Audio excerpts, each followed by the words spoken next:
लाल सागर में हूती के हमलों को रोकने के लिए अमेरिका की अगुवाई में ऑपरेशन प्रॉस्पेरिटी गार्जियन शुरू किया गया था। इस सैन्य गठबंधन में जर्मनी, फ्रांस और ब्रिटेन जैसे देश शामिल थे। हालांकि इस ऑपरेशन में कुछ अरब देश भी पर्दे के पीछे से शामिल हुए थे और इसी सैन्य गठबंधन की अगुवाई में कई पश्चिमी देशों की सेना लाल सागर में तैनात है।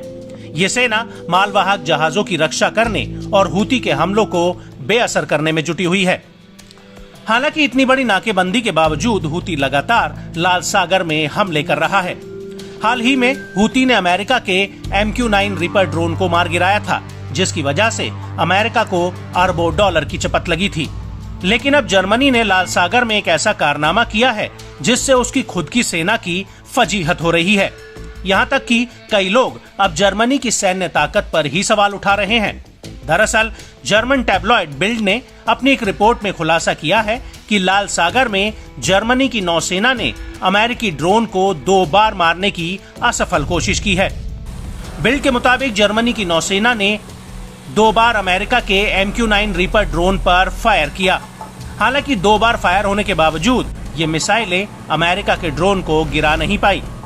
जर्मनी के टैबलॉइड बिल्ड ने अपनी एक रिपोर्ट में कहा कि जर्मनी की दोनों इंटरसेप्टर मिसाइलें तकनीकी कारणों की वजह से MQ-9 रीपर ड्रोन तक पहुंच नहीं सकी।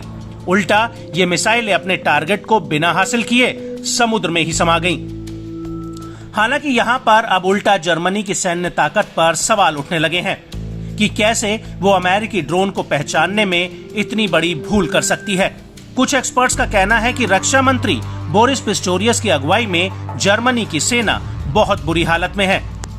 हालांकि इसको लेकर जर्मनी के रक्षा मंत्रालय के प्रवक्ता माइकल स्टेमफेल ने कहा कि जब ड्रोन पर हमला किया गया तब तत्काल ये पहचान नहीं हो पाई थी कि ड्रोन किस देश से संबंधित है या ये किसी सहयोगी देश से संबंधित है।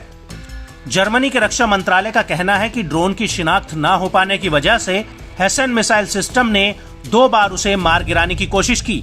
हालांकि ये प्रयास असफल रहा। हालांकि जर्मनी का कहना है कि बाद में उसे इस बात का एहसास हो गया था कि यह किसी दुश्मन देश का ड्रोन नहीं है। हालांकि रक्षा मंत्रालय ने यह नहीं बताया कि यह ड्रोन किस देश का था। लेकिन military expert Thomas V Gold ने ड्रोन के देश और उसके प्रकार की जानकारी दी थी।